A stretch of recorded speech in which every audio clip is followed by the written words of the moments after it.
السلام علیکم ورحمۃ اللہ وبرکاتہ۔ سورہ ہود مکی صورت ہے اور ترتیب کے لحاظ سے قرآن مجید کی یہ 11ویں صورت ہے۔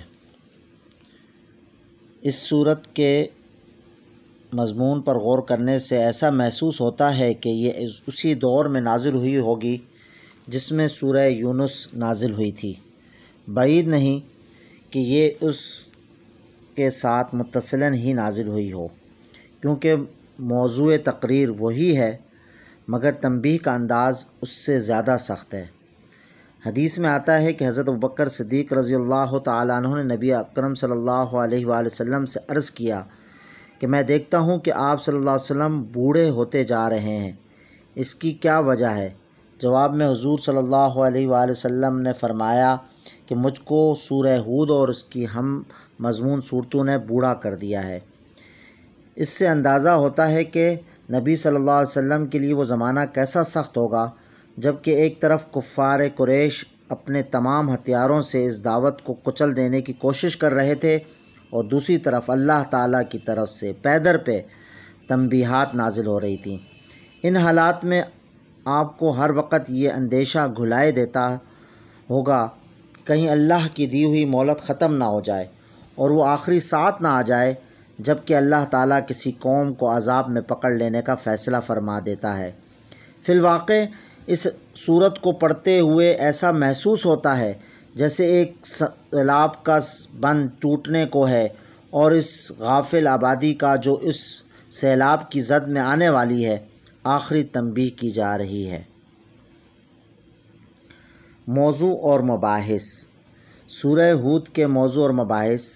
موضوع تقریر جیسا کہ ابھی بیان کیا جا چکا ہے وہی ہے جو سورہ یونس کا تھا، یعنی دعوت، فہمائش اور تنبیہ، لیکن فرق یہ ہے کہ سورہ یونس کی بنسبت یہاں دعوت مختصر ہے، فہمائش میں استدلال کم اور واضح و نصیحت زیادہ ہے، اور تنبیہ مفصل اور پرزور ہے۔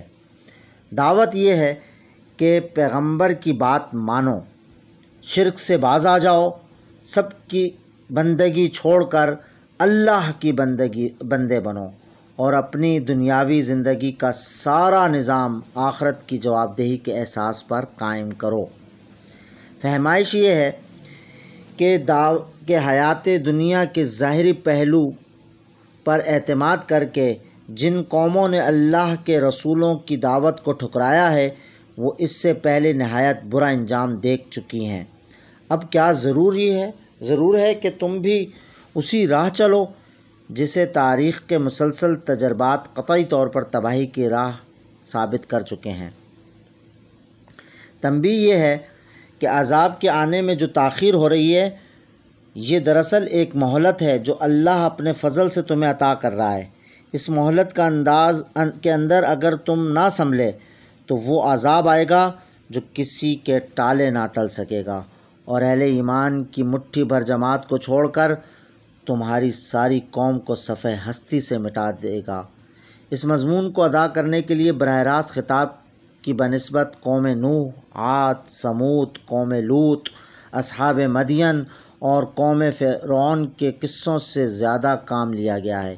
ان قصوں میں خاص طور پر جو بات نمایاں کی گئی ہے وہ یہ ہے کہ خدا جب فیصلہ چکانے پر آتا ہے تو پھر بالکل بے لاگ طریقے سے چکاتا ہے، اس میں کسی کے ساتھ ذرہ برابر رعایت نہیں ہوتی۔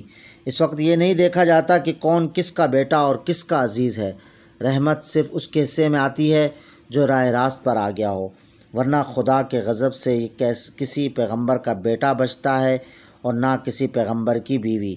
یہی نہیں بلکہ جب ایمان اور کفر کا دو ٹوک فیصلہ ہو رہا ہو تو دین کی فطرت یہ چاہتی ہے کہ خود مومن بھی باپ اور بیٹے، شوہر اور بیوی کے رشتوں کو بھول جائے اور خدا کی شمشیر عدل کی طرح بالکل بے لاگ ہو کر ایک رشتہ حق کے سوا ہر دوسرے رشتے کو کاٹ پھینکے۔